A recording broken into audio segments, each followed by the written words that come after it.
So it's my pleasure to introduce you today to Dr. Bjorn Hartman, who will be moderating our chat. He's professor at EECS. He's the director of the Jacobs Institute for Design. His research focuses on human-computer interaction. He's been recognized with his research for a Sloan Research Fellowship. He's received numerous awards for his work, including the NSF Career Award, and he's been recognized for his teaching as well. He's a PhD in computer sciences from Stanford. He's degrees in digital media design, communication, and computer and information science from the University of Pennsylvania. Please welcome Dr. Bjorn Hartman. Thank you. And today's guest speaker, John Hanke, is CEO of Niantic, recognized as developing both Pokemon Go and Ingress. Earlier in his career, he co-founded Keyhole, acquired by Google. He stayed on at Google in charge of the Geo division and brought us Google Maps and Street View, just to name a few. John is a Cal grad and went to Haas. Woohoo, go Bears. And he has his bachelor's from the University of Texas, Austin, which is why I'm sporting my cowboy boots. So with no further ado, thank you and welcome. Cool, thank you. So on the screen behind us, we have this infographic charting your career over the last 2 decades. But it's interesting to go all the way to the upper left before you arrived at Berkeley at Haas. And one thing that's notable is that you grew up in a small town in West Texas, and it'd be interesting to understand how that rural setting led you to an interest in interactive games, augmented reality. Tell us a little bit about your early influences and how they may have shaped your path. Happy to. Anybody here from a small town out there? Anybody here from a town of less than 10,000 people? Hold up your hand. Less than 5,000 people. 1,000 people.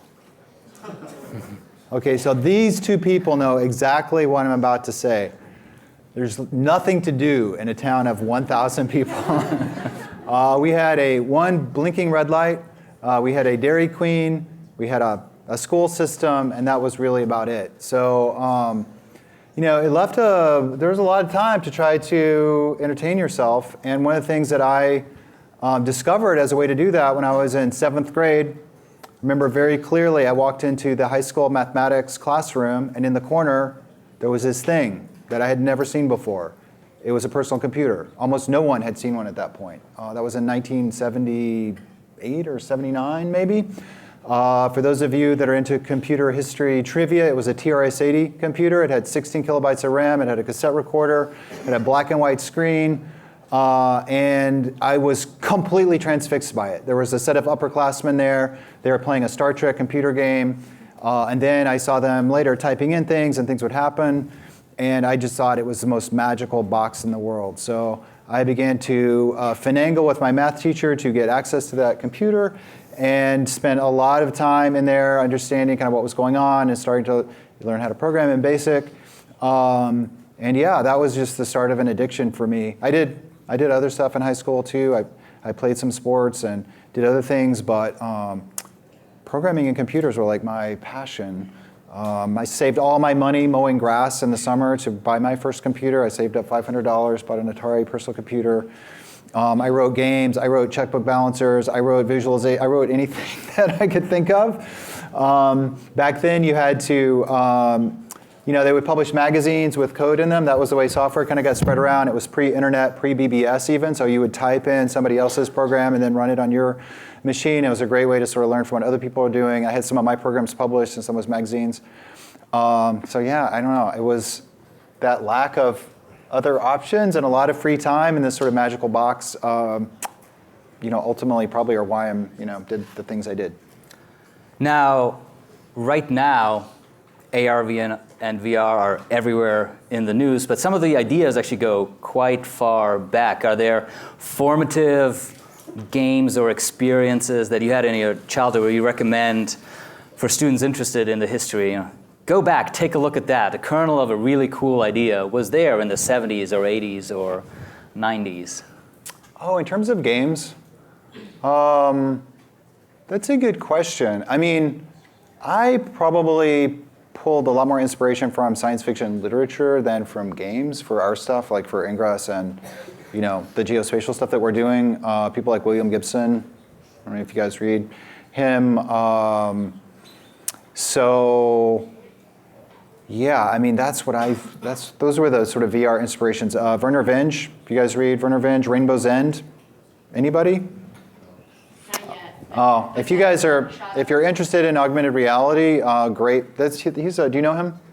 Not personally, but of him. He's of a course. CS. He's an academic in computer science. He's also a science fiction author, and it's a great book that totally portrays a world of augmented reality in amazing detail. It's really fun to read as well. So. Anything else you want to put on our reading list in addition to Gibson and Vinge? I love Daniel Suarez. His newest is called Change Agent. It's about biological hacking and stuff. It also sort of assumes sort of full AR is in existence, so it's sort of a key part of the world that people live in. So I love his stuff as well. I actually got into him because Larry Page recommended his first book to me. So yeah, I love that inspiration that new technologies often arise out of what science fiction authors imagined way before the technology was actually feasible. Yeah, I mean, when we got together, so there was this company, Keyhole, that did Google Earth. It was called the Keyhole Earth Viewer. We were bought by Google after we'd been around for about 4 years. We started that company in around 2000, and we all got together and read Neal Stephenson's Snow Crash, which is, have you guys read, anybody read Snow Crash? You guys, come on. At least a few people. That's a seminal kind of cyberpunk sort of book, but in it, the author fully describes Google Earth. There's this Earth application that they boot up and fly around and do various things. It's kind of integral to the storyline. But yeah, we're like, oh yeah, we want to make this real, So I think it's incredibly inspirational to see these things in books or film, and then to go shoot for that,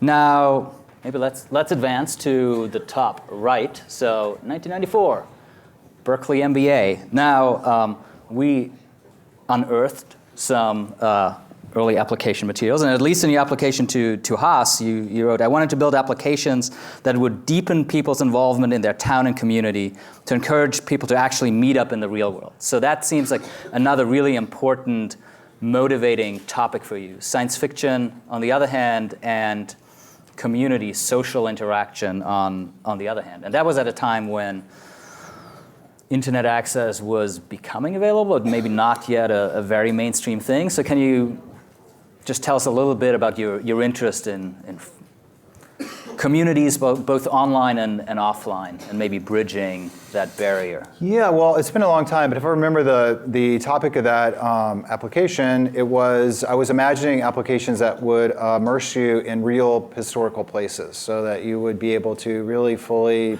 understand, experience a culture that has maybe not been around for hundreds or thousands of years, and that through a game or simulation, like you would really be able to experience it. So I kind of got into that because although I was really interested in, as I said, in programming when I was in high school, growing up, when I went to college, I went off in a different direction. I decided that I really sucked at writing. I didn't know anything about history or philosophy or these things that educated people are supposed to know about. So I really loaded up and went into the liberal arts, got into government and foreign policy, joined the State Department, and ended up spending some time in Southeast Asia as my first job out of college. I was in Burma, Myanmar today. I lived there for about 2.5 years. And I don't know if anybody's from that part of the world or if you've traveled to Thailand or Burma or those areas, but it's a Buddhist culture. Whenever I was in Burma, it had been isolated from the rest of the world for about 30 years. It was run by a military dictatorship, and they essentially strictly limited the number of foreigners who could come in. They didn't allow foreign investment. So it was like walking back in time. And amazing culture, these beautiful pagodas sort of dotting the landscape. And I had this great experience of traveling up country in Burma to a city called Mandalay, which is kind of in the middle of the country, and it was a historic capital going back 1,000 years or so. There are still ruins of it there. And it was just, seeing and being immersed in that culture for me, growing up in the small town in West Texas, and then I'm in this incredibly exotic world, it had a huge impact on me. So I was thinking about how do you bring these kinds of experiences to people through computers, through games, through simulation, and that's kind of what was, going on with me at that time. Excellent. Quick question: why Cal? Well, I knew, that I wanted to build things like that, and at the time, kind of the top business schools, a lot of them were on the East Coast. So, they're, Wharton in Pennsylvania or Harvard or Chicago, but none of those were close to Silicon Valley. None of those were close to the place where the technology was being created and where all the action was. So, I wanted West Coast, and then I came out to visit Cal on a spring day, and I'd never been to Berkeley before, and it was just one of those, kind of like some of the days we've been having recently, one of those amazingly beautiful days, and I was like, yeah, it's great. So once you landed here in Berkeley, did you find immediately those connections to Silicon Valley? And maybe are there other key points you remember that were really transformative in your time here on campus? Yeah, no, it wasn't immediate. You guys all know, and I imagine many of you are going through this process of kind of trying to sort of start to build your networks. Many of you will be doing internships soon. You've got guest speakers coming in, and I really milked that for all it was worth. I think when the things that I remember most were the guest speakers that came in, had an opportunity to hang out with Jim Clark. He was brought into Haas to give a talk. He's the founder of Silicon Graphics and Netscape. If you don't know who he is, he's one of the creators of 3D graphics. Kind of a studly guy in the entrepreneurship and technology world. But yeah, getting to meet people like that, pick their brains. How did they get to where they are? Why did they start a company?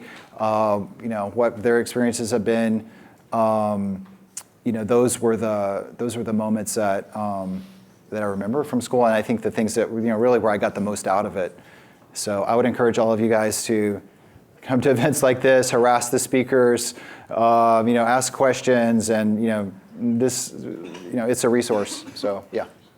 You just set yourself up for about an hour and a half for one-on-one I know, questions but that's afterwards. why I agreed to do it, because I got a ton out of it when I was on the other side out there. So Great. Which that actually already previews my next question, which is thinking back at your time, right?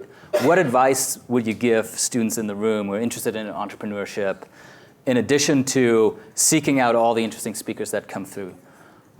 What should they do more of and less of to really maximize their exposure to ideas, concepts, people that could help them later on? Yeah, well, it was really cool to see all the hands go up whenever Vicky asked you guys who was interested in becoming an entrepreneur. That was my goal when I came out to Cal to go to business school. It was a much less common thing then. I think there were probably maybe 10% of the class was interested in that versus some, becoming an executive, a normal sort of executive in a company or what have you.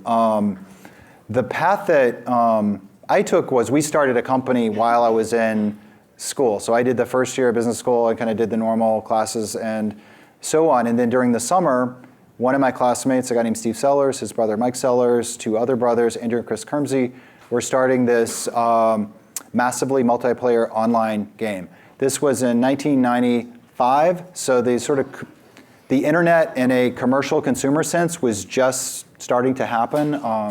The first web browser, can anybody name the first web browser? Shout it out. The very first. Before Netscape. Before Netscape. Nobody remembers? This is an important part of Mosaic, yes.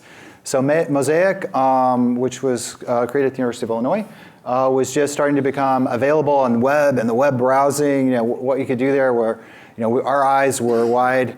And so people, were, and it was a very exciting time. People began to think about what kinds of businesses, what kinds of opportunities would be enabled by this technology. So we started this company as students, just on a shoestring. We raised maybe a couple of $100,000 from friends and family, pieced together a set of artists and designers and developers, started building that game. And then through the course of that second year of school, we launched our beta, got a bunch of users, and then got a couple of acquisition offers to buy the company, and we signed a letter to sell it for I don't know, it's like $10 million or so. At the end of the day we graduated, we signed that letter. So the whole lens of my second year was around that business, and every class I went to, I was thinking about, oh, that's the theory. I think I understand it, and then I would think about applying that to the business that we were trying to start, and then I would realize I didn't really understand the theory, because you don't really understand something until you actually try to use it and practically apply it. So I found that to be a phenomenally useful way to actually absorb the material, try to put it to use, and we got to do this fun thing with the company at the same time. So that worked out for me. Yeah. Maybe let's transition to a couple of the companies that you started. And Vicki, I think you have a short video. Now, you started in this gaming camera or something. Huh?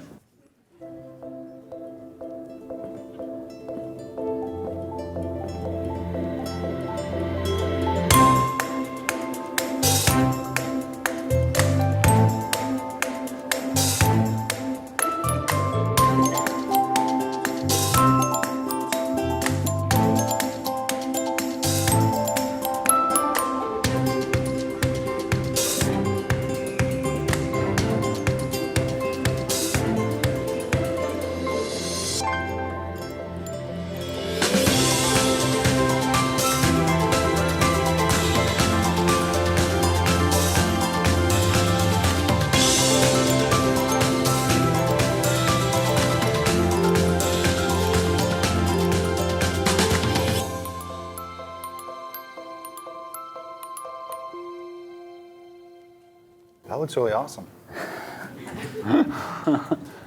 I actually haven't, I say that because I haven't seen it yet. I stopped working on Google Earth before they started the VR project, and they kept trying to get me to go over to see it when they were working on it. I'm like, I'm doing this game thing. I don't want to think about maps and Earth anymore, so I refused to go see it. And I've heard it's phenomenal. I'm actually going to go see it later this week, tomorrow actually. So. Yeah, so I just wanted to ask you about that flexibility of jumping from games into geospatial information, complexity of capturing all of that 3D information, and the vision of when maybe the computing was not available to do that smoothly yet to work on that. So where do you draw, other than from science fiction as painting the vision of what could be possible, where do you get the flexibility of inspiration of looking in one domain and then seeing potential in another domain?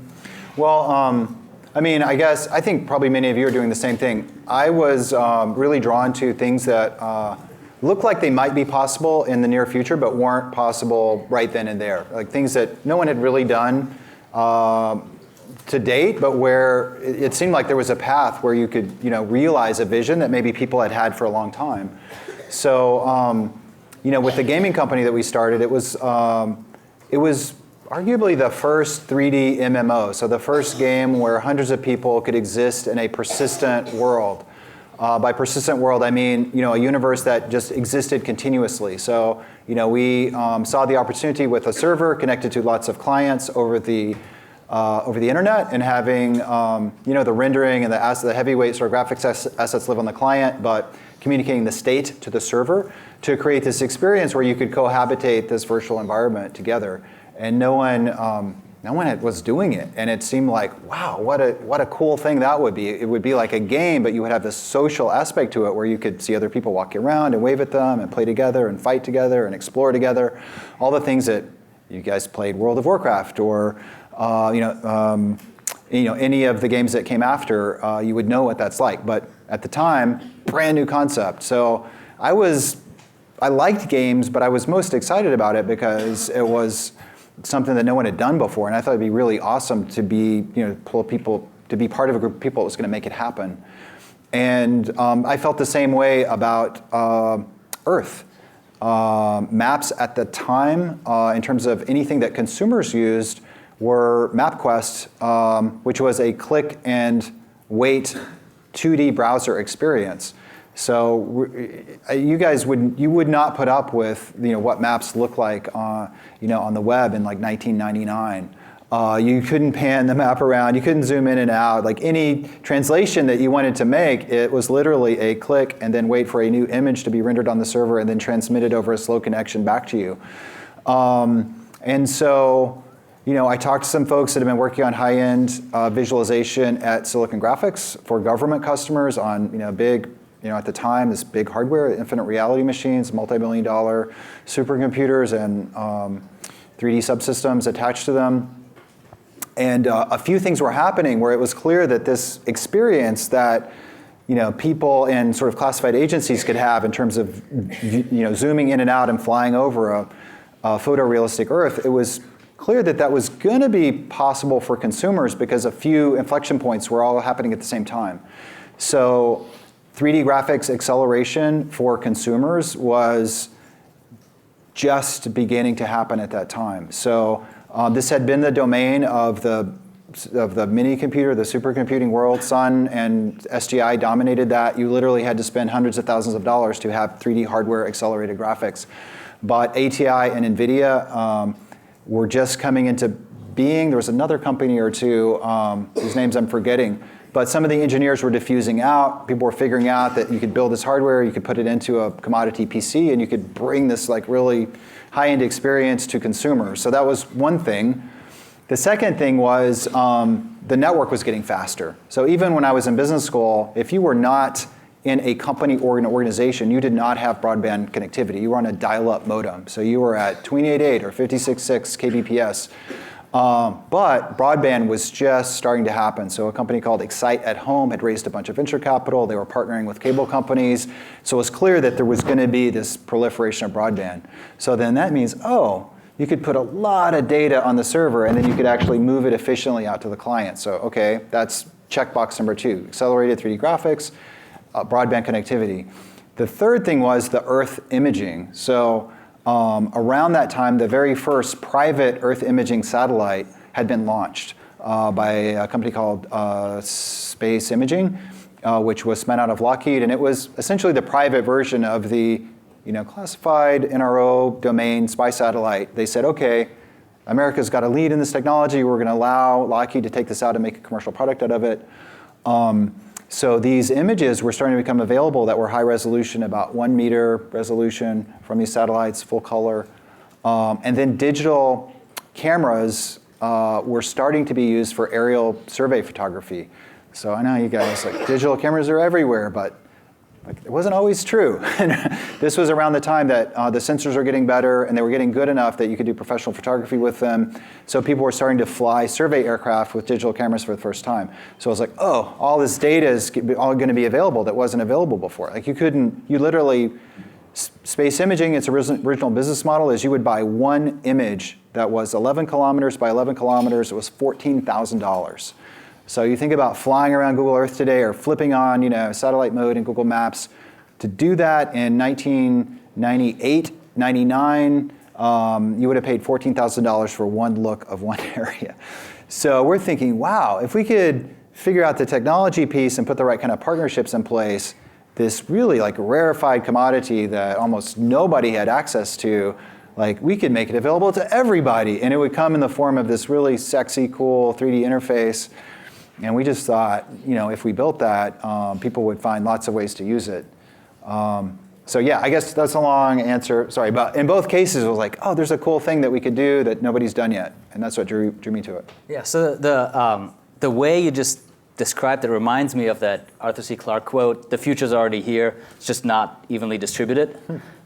And it sounds like you were looking to technology that already existed, but only at a very high price point or very exclusive, but where the right pieces were falling into place to distribute it, to democratize access to it. And is that something where inspiration hits suddenly, or where you're quite systematic about surveying the landscape and mapping out what will become affordable, purchasable at some time horizon? I don't know. I think it's probably something that I don't know. It's so mainstream to say you're a geek now. It's like, oh yeah, I'm a geek, But if you're interested in technology, I think it's something that most people kind of do intuitively all the time. It's what's here today, what's coming next, what new tech is on the horizon. You're reading everything you can get your hands on. You're imagining, what that's going to look like when it comes to market. And then as you start to get into a more professional version of that, where you're thinking about joining a company or starting your own business, then you're really looking hard at that, and you're really scrounging for every available piece of data, and you're doing that mental extrapolation into the future, and you're really trying to, who is the former CEO of Sun Microsystems used to say, skate to where the puck is going to be, not where it is now. So you're really trying to anticipate, where's the tech going to be in 3 or 4 or 5 years, and if I start now in parallel, how can I have this magical moment when it all comes together, and I'm there before anybody else is, the company's there before anybody else is, and you've got, now a privileged position in the market, and you've got a successful company. So that's, probably many of you are doing that all the time now, and that's the industry. Yeah, I just maybe make a quick observation here that you guys, all of us, are extremely lucky to be in this environment at Berkeley, where all of these technologies, probably what you see coming out the research labs now, those are the technologies that 5, 10, 15 years down the road will be ready for commercialization and wide uptake. So I think all of you are in this environment where all you have to do is look around campus for inspiration in that field. Yeah. Let's maybe have one question about Niantic in the past, and then we'll jump and look forward into the future. Sure. And the interesting thing here to me is that Pokemon Go was not the original AR game. It was Ingress. And Ingress was a success in its own right. And then you look forward to Pokemon Go, and you're an order of magnitude larger in any possible metric.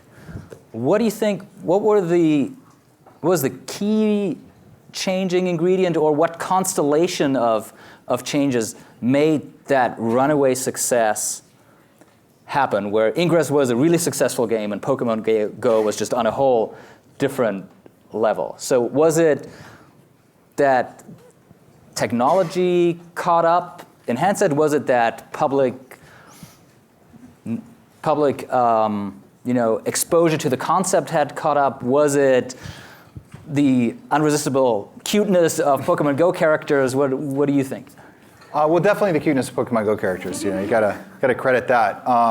But I mean, iteration is the name of the game. You're going to get better every time you rebuild something. So a few things were happening. One is, the technology was getting better. So handsets were getting more mature. So geolocation was getting better through GPS and the various kinds of triangulation that happen against Wi-Fi and cell, and the fusion of those signals to get kind of good, reliable location. Although it was a little flaky a few years ago, it's much better now. The handset was getting more powerful, so you got a more powerful CPU, more powerful GPU, so you're not bogged down when you're trying to do a lot of network traffic and 3D rendering and location stuff all at the same time. So you can build more complex experiences that have more beautiful graphics, maybe more appealing or cute, like a Pokemon, that just wasn't doable, when we started. Network connectivity is better, so reliable network to move a lot of data around. We move huge amounts of data around for Pokemon Go. Lots of visual assets are getting sent over the wire. We push a new generation of Pokemon, all that data is going to many, many, many millions of people. So people went from having 3G and a few people having 4G to almost everybody having 4G. So that sort of happened during that interval between the launch of Ingress and Pokemon Go. We went in and rewrote the entire backend system to make it more efficient, to allow it to scale. Had Ingress been as successful as Pokemon Go, it could never have been as successful because it would have ceased working at about 5% of what the ultimate traffic of Pokemon Go was. So we kind of understood the shortcomings of the system. We knew through feedback it was really expensive to run in certain areas because of the way it was architected. And so we removed a lot of those bottlenecks in the new version of the software. We moved to Unity on the client side, which gave us a lot more capability to make a compelling user interface and nice 3D graphics in an efficient way that would also be cross-platform. Unity really wasn't widely adopted or reliable or fast whenever we started Ingress. So second take, everything got better, and connecting with the Pokemon intellectual property was Worked out really well. I think we thought it would make a great game because Pokemon, they exist in the world. They're these sort of fictional characters. If you can plant them around the world, that kind of works as an AR experience. But what we didn't really fully understand is how many people in their 20s grew up with Pokemon on Nintendo and had these deeply felt sentimental attachments to the franchise. So we tapped into people that were no longer playing the game, that it wasn't cool to carry around your Nintendo, but really, were dying for a chance to play Pokemon again. So and all of a sudden it's on people's iPhone and it's like, oh yeah, I can sneak this in and nobody's gonna laugh at me. And so yeah, that was an important component. Now you mentioned scaling, that Ingress would have probably fallen over. That is, I think, a suitable transition to the future of AR/VR. So we've seen a number of social network announcements just in the past week and a half. Facebook AR Studio, Snap World Lens, and does anyone in the room remember Friendster? That was the original, one of the early social networks, right? That went away because it couldn't scale and it became so slow, and then Facebook moved in and ate their lunch. So let's maybe transition to social networks and their role in AR/VR. And Vicky, do you want to play a quick clip? Yeah, it's just a couple seconds long.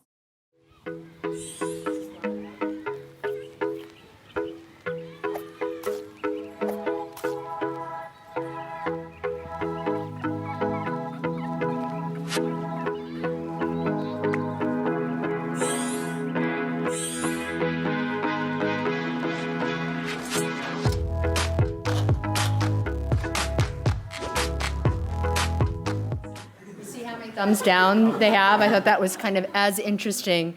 4,700 thumbs up, a little over 2,000 thumbs down. So there you go. All right, so here's one thing that strikes me as interesting. So Niantic is very successful with applying AR to gaming. Now we see Snap, Facebook looking into AR technologies for messaging, social networking. At the same time, you see Microsoft heavily investing into HoloLens and looking for productivity and business applications. Where do you think this is going? Are there other verticals, domains that are just about to appear, or are those the big three? Yeah, well, I think what you're seeing is it's a really interesting time, and if you're interested in the technology industry and kind of watching companies formulate strategies and watching companies sort of set the mark for where they're going to be 2 or 3 or 4 years down the road, 5 years down the road, maybe further, it's a really interesting time. Because what you're seeing, over the course of the past 7 or 8 months is all of the major giants in technology understand that augmented reality is going to be an incredibly important set of future technologies for consumers. And you've seen, Facebook, did the big pivot. A year ago at their F8 developer conference, you guys remember the image of a room full of people? What were the people doing? They all had the Samsung Gear VR thing strapped to their face. And it was like, VR's the future, we're investing in Oculus, it's going to be amazing. And you have the sea of people, all with these goggles on. It's a really kind of scary looking picture to me. And there's this idea, a lot of people held that, no one was talking about AR really, other than us.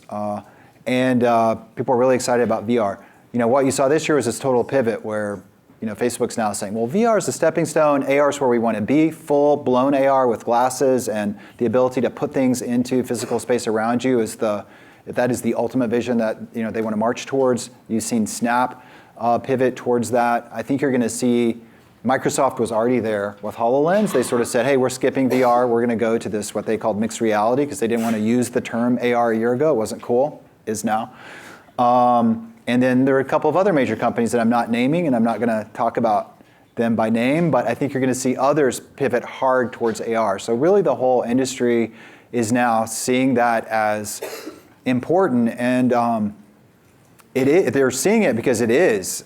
It is augmented reality devices that you wear that enhance the world around you as you're going to school, working, hanging out with your friends.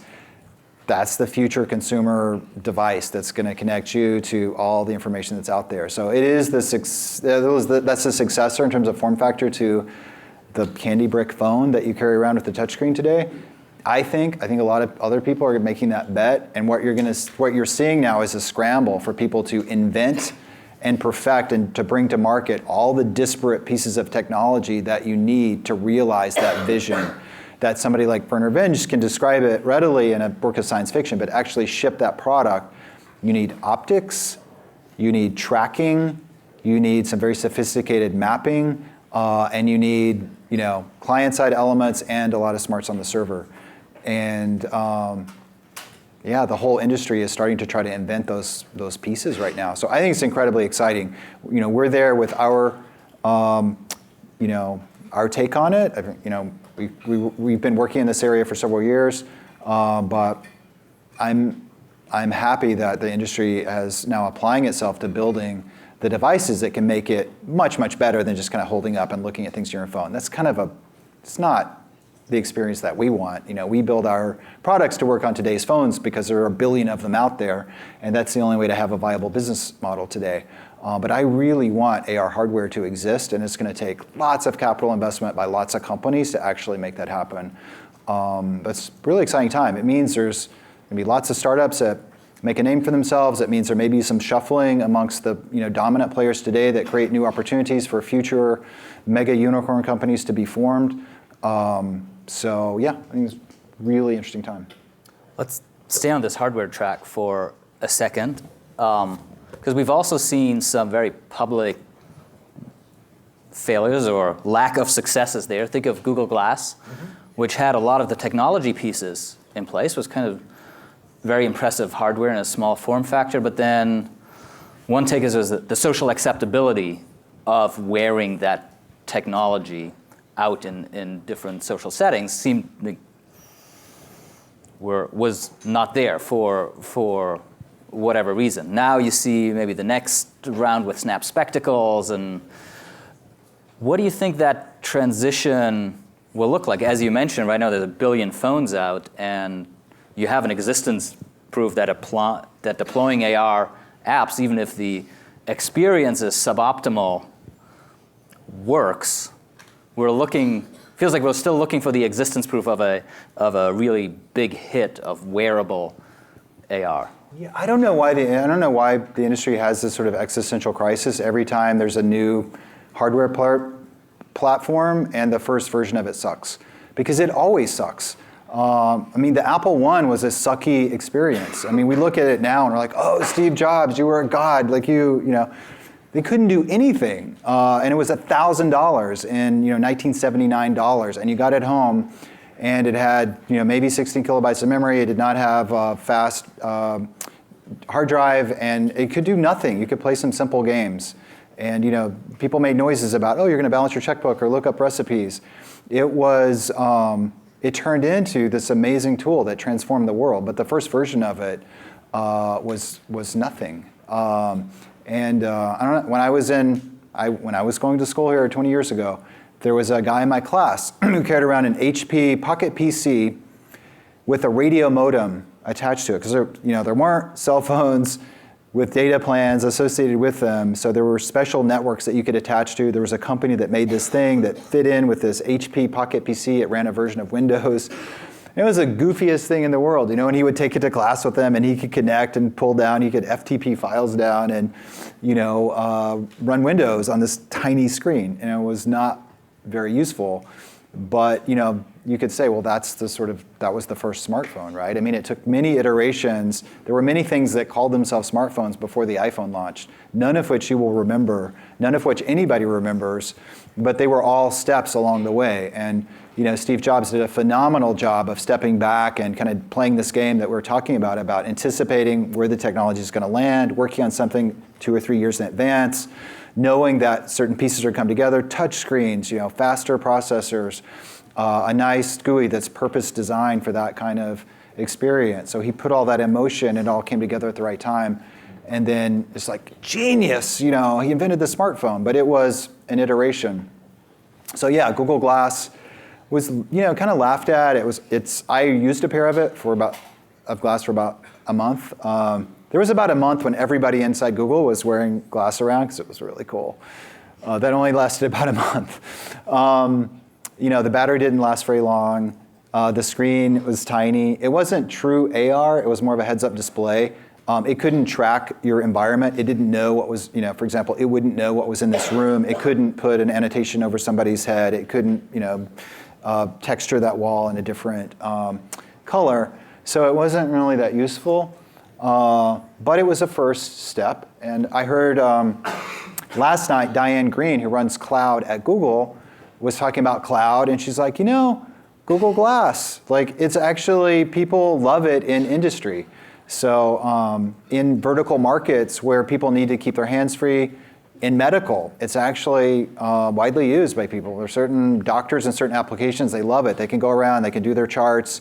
They've got a voice-activated computer with a display that's on their face. So, it's found a kind of niche market. There are a bunch of other players out there. ODG is one. There are a few other people building AR heads-up displays now. They're all pretty clunky. They all have shortcomings.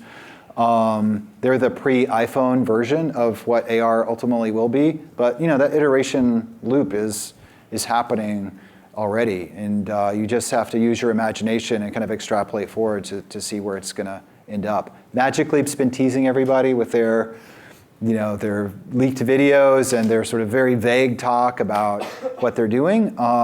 So, sometime in the hopefully not too distant future, we'll see what they come to market with. But that will be another, way station along the way here. And maybe it'll be an incredible product. They're, doing some interesting things.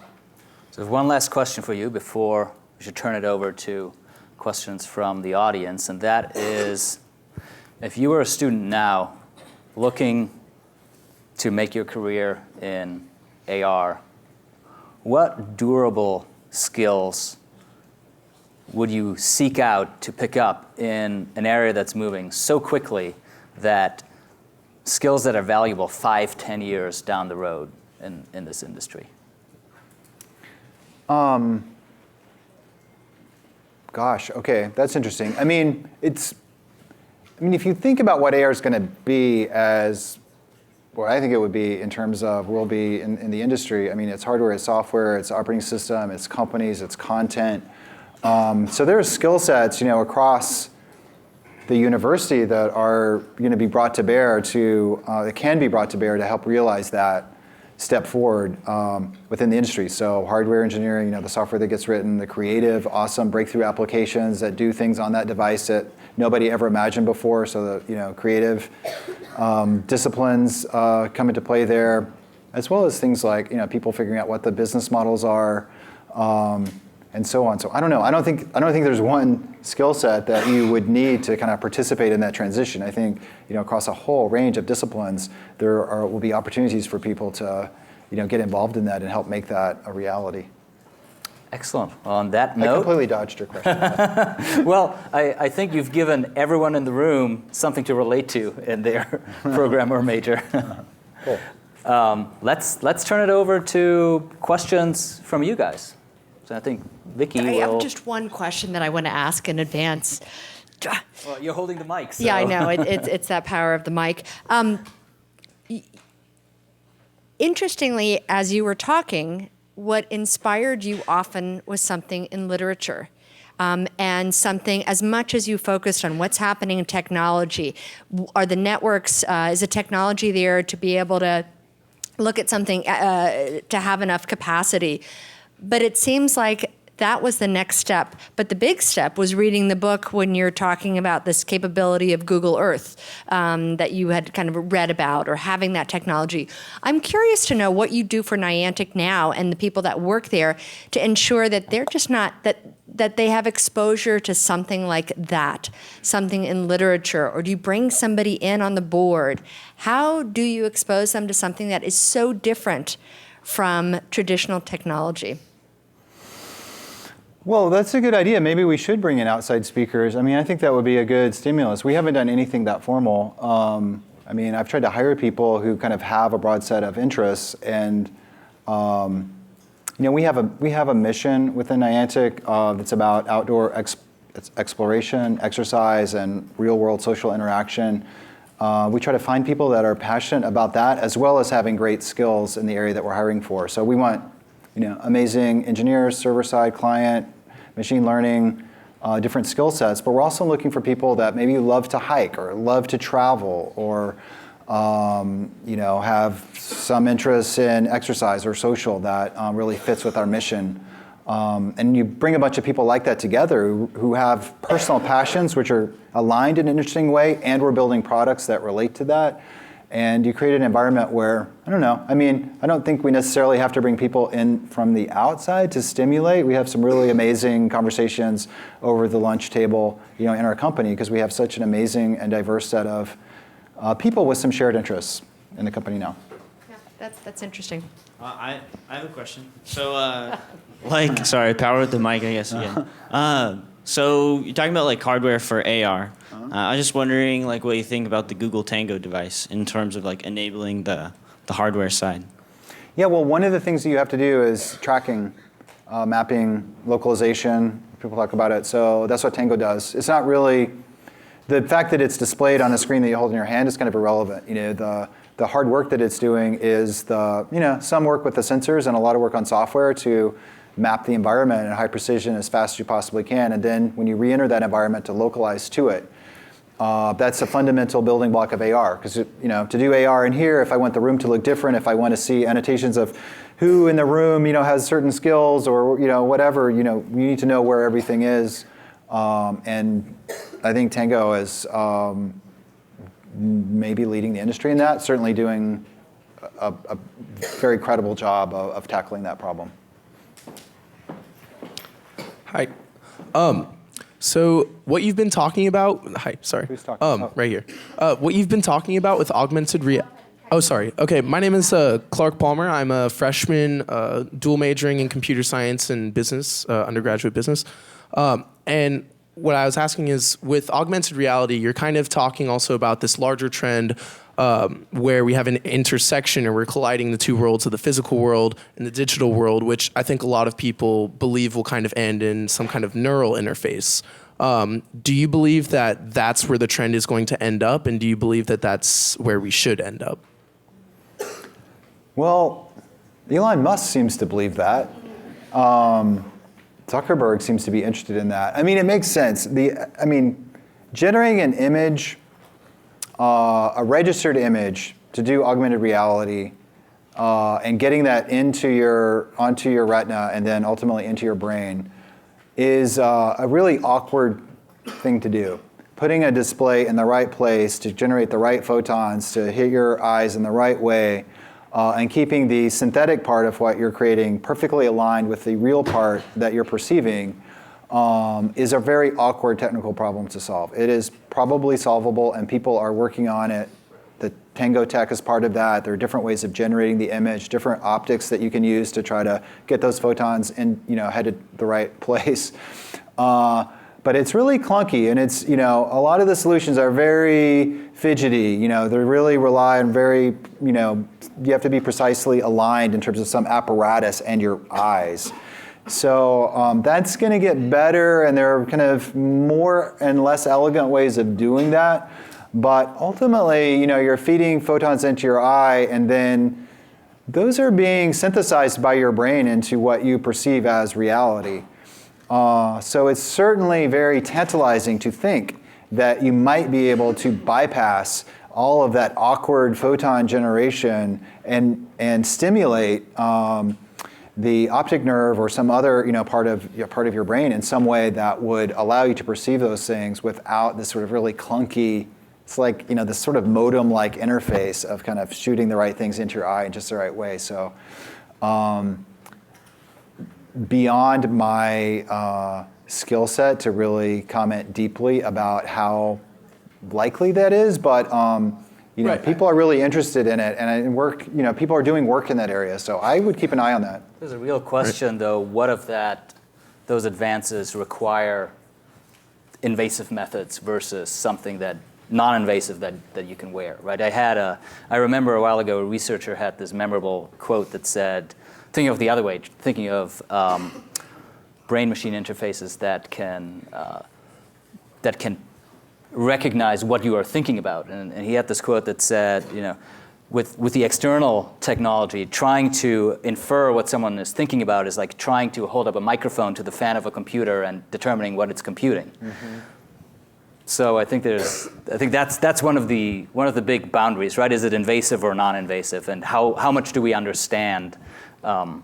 It's kind of a big neuroscience. It feels like we're on a trajectory where, if there are invasive techniques that provide sufficient benefit, that they would ultimately be adopted, whether or not that is moral or not, and there's the whole sort of transhuman sort of discussion that one can have. But yeah, my bet would be if the technology provides sufficient benefit, that people would ultimately get over their reservations about that. We had a question over on this side somewhere. Yeah, I have a sort of related question, I guess. In the world of VR and AR, it seems like a lot of progress is happening in the visual perception, in the world of visual perception. Mm-hmm. But I was wondering, what are the hurdles right now, or maybe what's being done in order to virtualize and augment other sensory modalities, like smell, taste, balance in the inner ear? Mm-hmm. I don't know about some of those areas. I thought you were going to go towards audio, which is maybe a more obvious, not as subtle as some of the other examples you're bringing up. But audio, augmented reality, if you want to look for science fiction inspiration, which I do, you look at the movie Her, which you should watch if you haven't. But I mean, it very credibly sort of paints a world where audio augmented reality is the sort of norm, not glasses that you wear. And everything that you do and see and all of your interactions are enhanced by through an audio connection, which has the advantage of kind of not being weird looking and not being in the way, and potentially more doable and maybe a more socially acceptable and kind of mainstream way to get some of the benefits of AR, which is enhancing your knowledge of the world and what's around you and enhancing your interactions with the world. So audio, I think, is pretty interesting.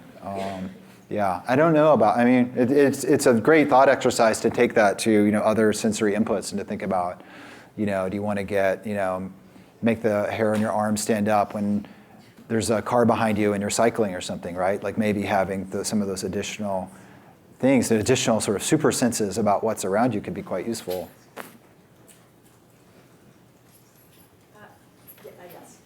Hi, is this on? Yep. Okay, I'm James. I'm a senior in EECS, and I hope this isn't too off topic, but I'm wondering if either of you believe in the computational theory of the mind. That sounds like you. So there are. Can you specify what you mean by the question? Because there's a lot of research in cognitive science on positing different models of how the mind works, and often they're instantiated as computations. So you can say, we posit that some part of the mind works like X, and so here we can build a computational model, and that can give us some predictions, and then we can check those predictions against experiments. Is that what you're hinting at, or? I'm not an expert on the philosophy of mind, but I guess what I'm trying to know is if you believe that consciousness arises from computation. I believe in science and research in neuroscience in understanding the fundamental underlying mechanisms, and from that building up a grounded theory that gets us to level up to understand complex phenomena such as cognition. And I think it's a deep stack, and there is lots of research happening at all different levels, but it's as yet an incomplete picture. That's a good answer. I'll stick with that. So let's go over here. Who has the mic now? Yeah. Oh, right there. Hi. My name is Chinmay. I'm a first-year MBA student. I wanted to ask you, how do you see timing risk for startups in rather disruptive technologies like AR, VR, which in many cases might be ahead of time? So we talked about Facebook and Snap, but they have cash flow, to do that. You mentioned Magic Leap, which in a way is an exception because they were able to raise a lot of money without having something in the market. So for students like us, if you're interested in some space like this, how do we proceed? Do you think it is even advisable, or do you think it's better to go to a big company or just become a postdoc, PhD, etc.? What was the last option? Or just do research at Berkeley and figure it out? I mean, I think it's all about this extrapolation thing that I was talking about earlier. I mean, it is all about you predicting the thing that's really hard to predict, which is when these technologies are going to get over, when certain hard problems are going to get solved, and then you're going to get to sort of consumer level of quality, scale, and cost. And it's very difficult for these things where the core of the problem is not yet fully solved to predict that.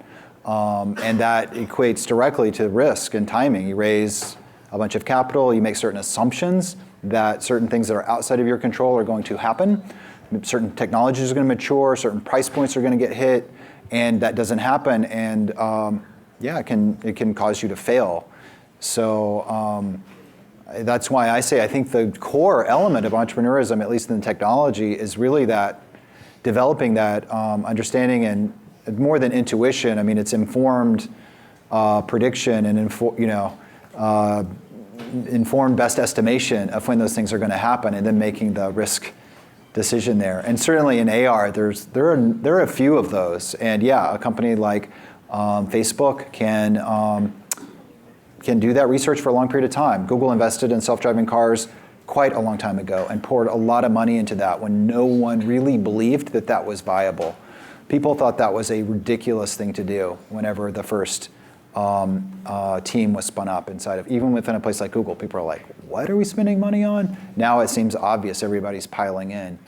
Our particular strategy in Niantic is to have a profitable business that allows us to develop relevant technologies and such that we don't have a ticking clock for our runway. We're actually, we accumulate cash. So we're able to be in AR for the long haul and to build products that will ship a year from now, but we can also look at things that would bear fruit 3 or 4 or 5 years down the road.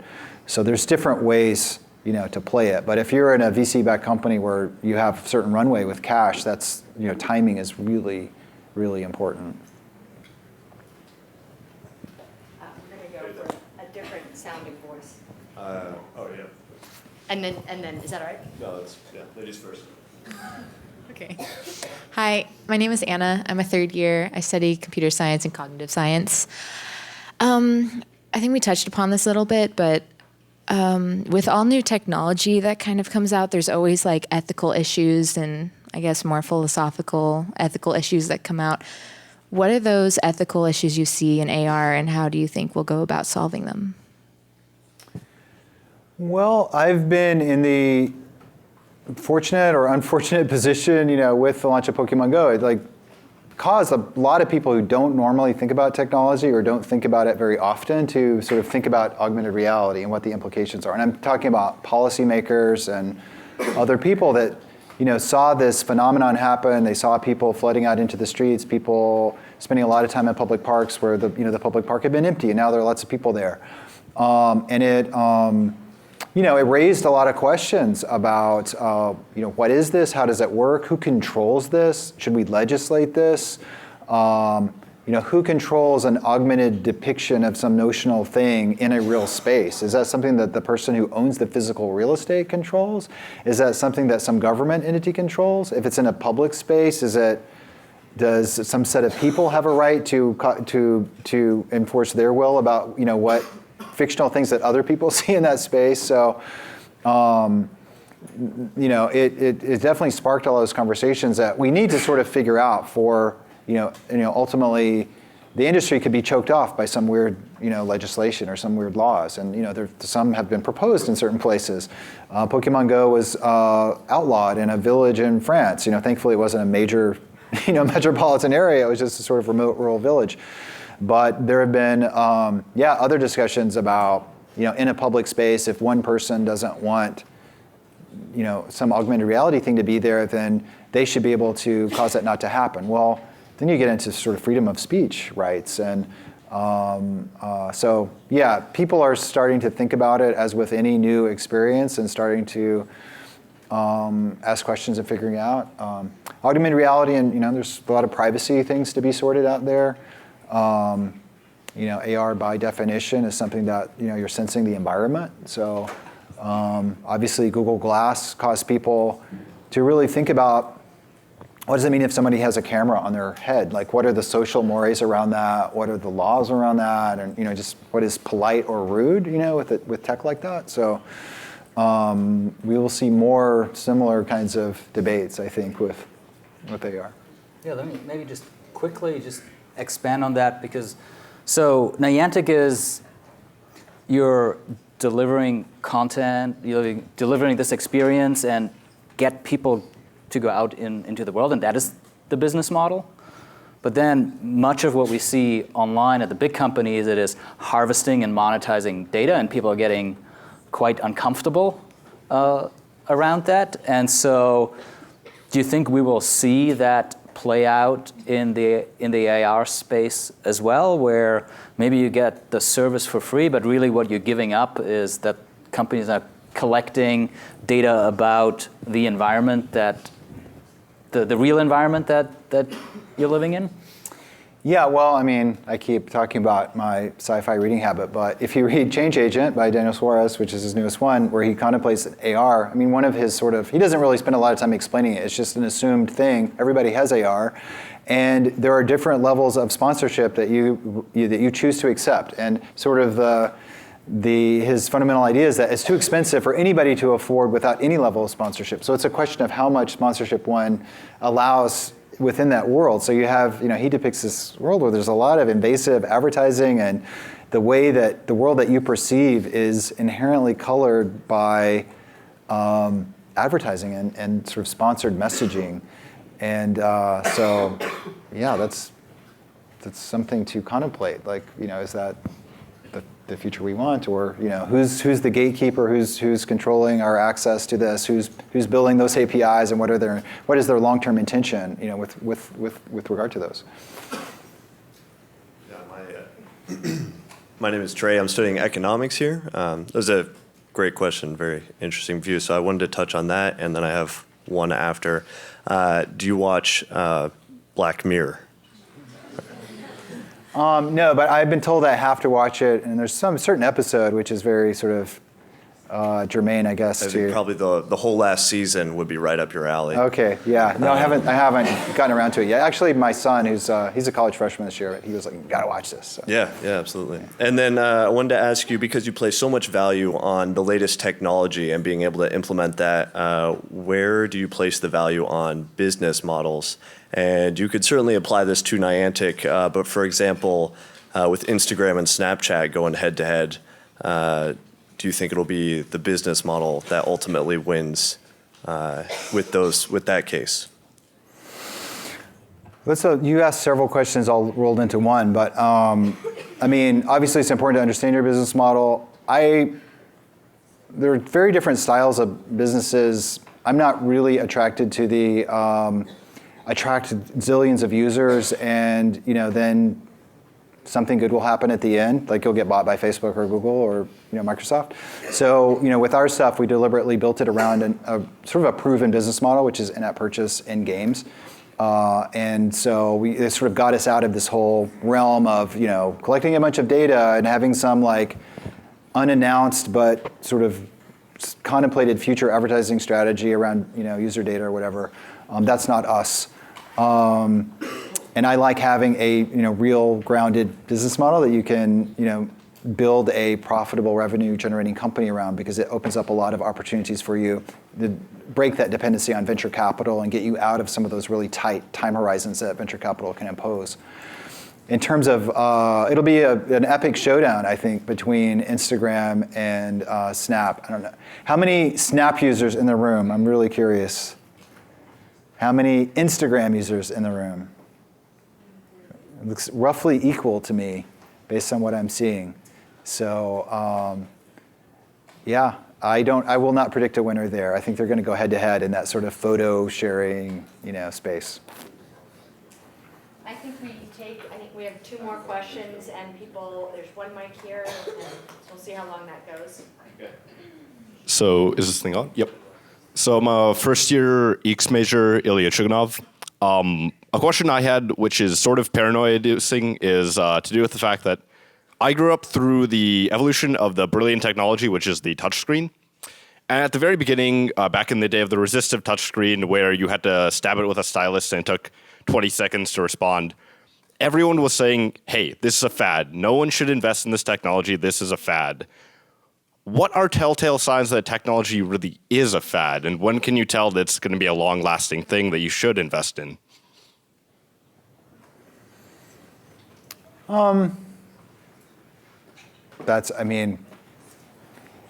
Here's what I would say to that. I don't have a direct answer to your question, but I think when you're looking at technology, the thing that people are inventing many kind of crazy things, right? I personally am attracted to those things that when I see an opportunity for that particular piece of technology, if it were to exist, that it would add real value to people's lives. If I can imagine that, that piece of technology, if perfected, could fundamentally improve people's lives in some way, then I'm drawn to that. And those kinds of things, people generally tend to figure out a way to get over technical imperfections and to iterate until they actually mature into the useful thing that was imagined in the first place. But it's really about what is it ultimately going to do for people in the things that people want to accomplish.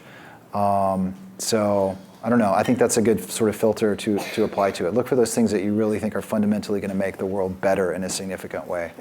Self-driving cars, it wasn't just a technology. It wasn't just, hey, we could do machine learning and we could put some actuators on a car and it would be really cool. It could drive itself around.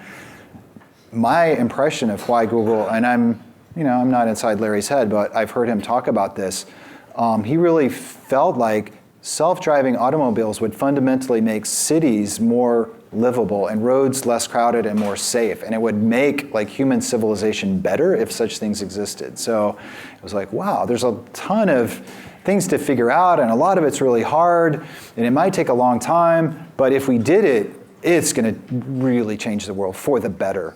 And so, yeah, we'll look for those things, and those are good things to get behind.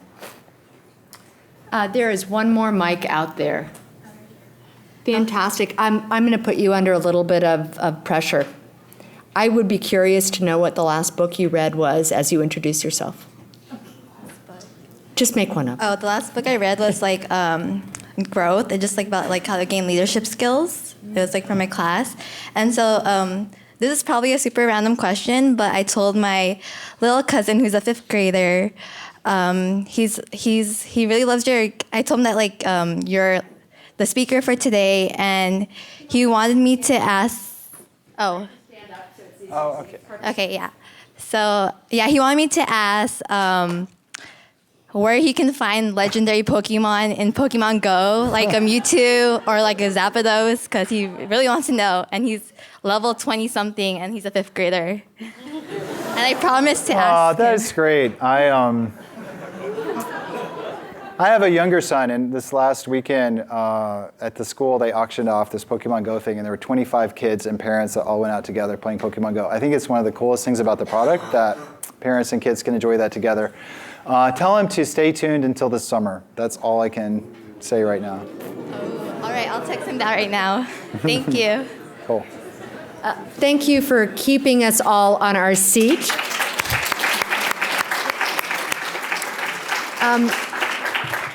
We are hoping that you can stay another few minutes as people might want to kind of line up and ask you some individual questions, both of you. I want you all to note, I want to put a plug in for the Jacobs Institute for Design. It is a fantastic meeting place. If you haven't gone there already, you need to go there either for an event, a class, or just to really hold a meeting. It's a beautiful space, and that's a beautiful inside space. But if you haven't used Pokemon Go to find these beautiful outside spaces, I encourage you to do the same. Thank you, John Hanke, and thank you, Bjorn.